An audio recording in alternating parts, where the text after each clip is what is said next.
What's poppin', guys, and welcome back to another crispy Wizard101 video. In today's video, I will be reviewing the dev school. I completed dev school all the way to max. I meant to do a review on it when I reached 100, but the streams came through. I just kept working on the character, and he's completed now. So I'm just gonna give my experience on the dev school, what I thought about it the whole time of me making it. So to begin, I made the dev school because I seen a whole bunch of other people make devs, and I thought after a while, why not make one? Because it'll be different.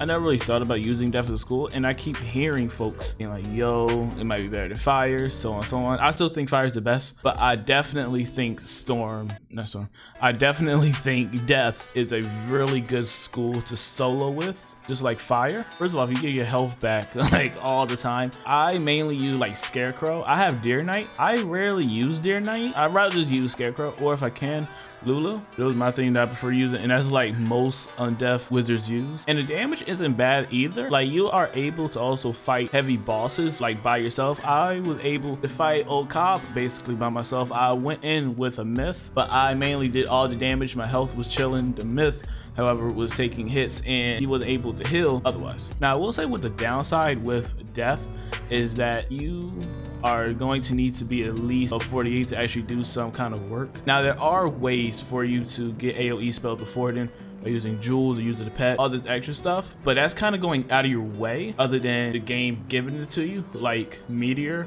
or Blizzard, which is kind of a down factor of the dev school. So you're basically struggling through the other worlds as in when you go into 2v1 battle, which can get kind of challenging, especially if you're soloing. So when I do tell people that you only get AoE at 48, they be rebuttaling with that you need the jewels or you need to get the pet and stuff early, which I don't think, which I always put in the mindset of myself as if I'm a new player to the game and I don't really know what's going on other than an experienced player. An experienced player will know to get a pet. They will know to get a jewel to do it. But if you're not experienced and you're new, because new people still come to the game, they're not going to know to go out there and go farm for that jewel. They're not going to go out there and know to get that certain pet for them to get early AoEs. They're not going to know that. So they're going to struggle without getting the AoE early and only at 48 when you're almost done with Dragonspire. Another good spell is Ship of Fools. I recently got it. It's a decent spell.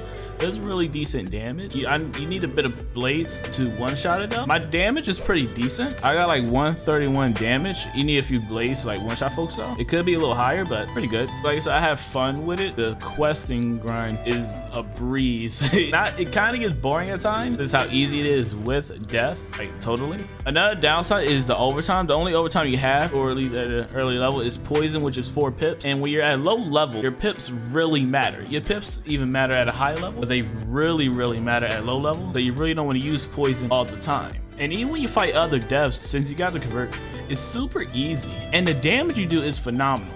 Like Frankenstein's or Vaughn's monster is super powerful, especially with like the feint. The feint that dev has is a really good universal move.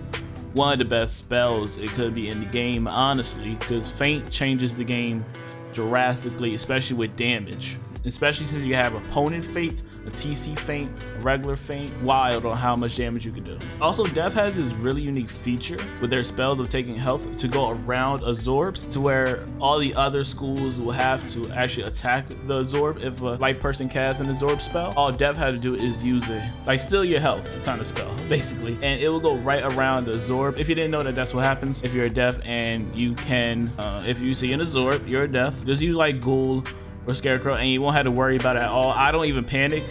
I never panicked before, but I really don't be stressing, especially on this character, when I see an absorb on a minion anymore. It don't bother me at all. In all summary, I really enjoy this school tremendously. I'm glad I made this wizard, especially with my stitch. I love my deaf wizard stitch. I thought about changing the boots, but I might keep the boots how they are.